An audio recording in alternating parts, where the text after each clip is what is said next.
이 자리에 나오신 모든 여러분들을 환영하고 축복합니다.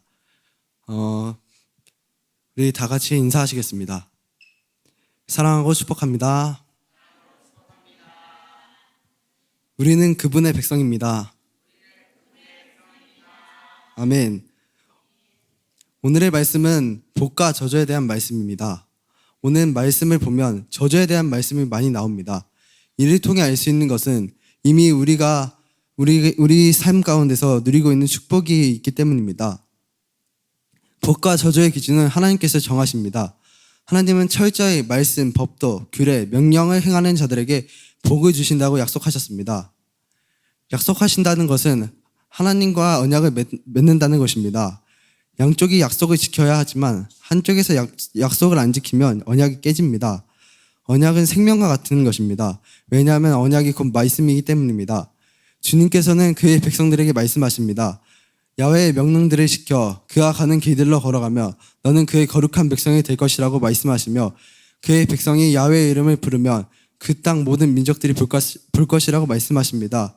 얼마나 놀라운 광경입니까? 우리도 이와 같은 일이 일어날 것을 믿습니다. 그들이 너를 두려워할 것이고 열매와 가축들이 좋은 것으로 넘칠 것이고 좋은 창고에 하늘을 여서서 비를 주고 모든 일에 복 주신다고 하십니다. 가축과 소산이 주님의 은혜로부터 많아진다는 것입니다.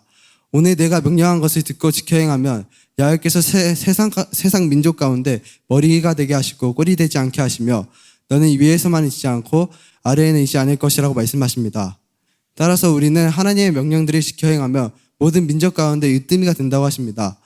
하나님의 말씀을 지켜 행하는 자들에게는 복을 주신다고 하셨습니다. 복된 길은 좁으며 저주의 길은 넓다고 말씀하십니다. 좁은 문으로 들어가라. 멸망으로 인도하는 문은 크고 그 길이 넓어 그리로 들어가는 자가 많고. 마태복음 7장 13절 말씀. 주님께서는 좁은 문으로 들어가라고 하십니다. 저주의 문은 크고 넓어서 어디로 가야 할지 방탄한 자가 많을 것이라고 말씀하십니다. 따라서 좁은 문으로 들어가 주님의 축복을 누려야 합니다. 하나님께서 저주하신다는 것은 나 외에 다른 신을 섬겼거나 모든 말씀들로부터 오른쪽이나 왼쪽으로 치우쳐서 하나님의 말씀을 듣기 싫어하는 마음이 불쑥 들어오기 때문입니다. 세상의 미혹거리들, 미디어, 사람들의 말 등 무수히 많은 말들이 내 머릿속에 생각나서 이 길로 가는 것이 맞다는 생각이 떠오를 때가 있을 것입니다. 하나님께서 이러한 모습을 나는 것을 보시고 말씀으로부터 치우치지 말라고 하신 것입니다. 오늘 명령한 규례들, 법도들을 지켜 행하지 않았을 때에 저주가 너에게 임할 것이라고 말씀하십니다. 이 말씀은 무서운 말씀입니다. 그러므로 하나님을 두려워야 합니다. 그분을 두려워하지 않으면 가볍게 대하게 되고 왕 되신 분을 모욕하는 행위가 됩니다. 사람은 죄인된 본성이 있기 때문입니다. 우리의 죄성은 하나님의 말씀에 순종하기를 싫어하고 육신에 쫓아 불순종하는 길을 택하려고 합니다. 또 하나님을 가볍게 대할 때가 있습니다. 그럴 때일수록 하나님께 어떻게 내가 행동하고 있는가에 대해 잘 생각하고 되돌아보면 회개해야 합니다. 왜냐하면 하나님은 두려운 분이시기 때문입니다. 하나님의 저주는 거기에서 끝나는 것이 아닙니다. 가축들과 나의 소산들이 저주를 받을 것이라고 말씀하시며 너희들이 들어가는 그 땅에서 저주받을 것이라고 무서운 말씀하십니다. 너희 손에 닿은 모든 일에 저주와 혼란과 책망을 보내시며 나를 버린 악한 행실들 때문에 망하며 속히 몰살할 때까지 내가 그것들을 차지하러 가는 그 땅에서 야훼께서 너를 끝장내실 때까지 온갖 전염병과 폐병과 열병과 염증과 무더위와 감과 마른 병과 곰팡이로 너를 치실 것이며 그것들이 내가 망할 때까지 쫓아다닐 것이라고 말씀하십니다. 이를 통해 알 수 있는 것은 하나님께로부터 저주받은 자들은 삶이 순탄하게 돌아갈지라도 그곳에 하나님이 없기 때문에 안타깝고 슬픈 사실인 것입니다. 왜냐하면 하나님께서 그들을 아직 버리지 않으셨기 때문입니다. 기회가 있다는 것입니다. 우리들은 이러한 상황이 일어날 때 기회를 놓치지 않길 바랍니다. 저주에 대한 말씀이 많은 나열과 선포된 것은 우리의 죄성에 대한 경고와 경계입니다. 저주는 하나님이 떠난 삶의 모습이 저주인 것입니다. 저주는 결국 우리가 이 땅을 살 때 누리지 못하는 것이 아니라 궁극적으로 우리가 누려야 할 예수와를 누리지 못하는 데에서 오는 연약함과 비참함인 것입니다.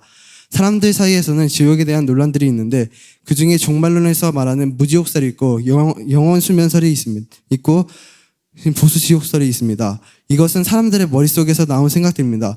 하나님께서는 지옥을 하나님의 임재가 없는 곳이라고 말하고 있으며 하나님의 축복이 없고 모든 다스림이 전혀 존재하지 않는 장소를 말하고 계십니다. 생명의 주인이시고 사랑의 주인이신 하나님께서 생명을 허락하지 않는 장소를 말하고 계십니다. 존재하지 않는 장소를 말하고 계십니다. 장소에 보내신다는 것은 비참하고 참담한 일인 것입니다. 저주는 우리의 삶에서 하나님의 임재를 떠나보낸다는 것입니다. 하나님께서 주신 명령, 율법들을 지키지 않는다는 것은 하나님의 말씀을 무시한 것이며 예수와 옷을 입기 싫어한다는 것입니다. 우리는 예수와를 닮은 자들이어야 합니다. 불순종한 자들에게는 그 자체가 큰 저주이므로 더는 하나님께서 상관하지 않으십니다. 하나님은 그러한 자들 보고 말씀하십니다. 나는 너를 모른다. 이제 하나님의 백성으로부터 완전히 끊어졌다는 것입니다. 우리에게는 이러한 상황이 없도록 더욱더 주의 말씀에 순종해야 합니다. 성도에게 있어서 가장 중요한 것은 말씀의 기준을 따르는 것이며 하나님께서 주신 명령들을 세상과 구별시켜 하나님의 거룩한 옷을 입게 만들어주십니다. 성도가 말씀을 지켜 행할 때 말씀이 곧 내 생명임에 오십니다. 말씀을 지켜 행하는 만큼 주님의 복을 부어주십니다. 불순종한 자들에게는 주님의 복이 떨어져 나갑니다. 결국 복과 저주는 우리 안에 놓여져 있는 문제들입니다. 이 문제가 없으려면 하나님의 말씀을 따를 수밖에 없다는 것입니다. 여러분은 어떤 삶을 선택하시겠습니까? 또한 여러분들은 하나님께서 택하신 사명 맡은 자들이고 제사장들이기 때문에 절대 저주를 받아서는 안 됩니다. 더 많이 복을 받아야 합니다. 하나님의 뜻을 따라 그의 명령들, 규례들을 지키며 살아가기 축복합니다. 같이 기도하시겠습니다.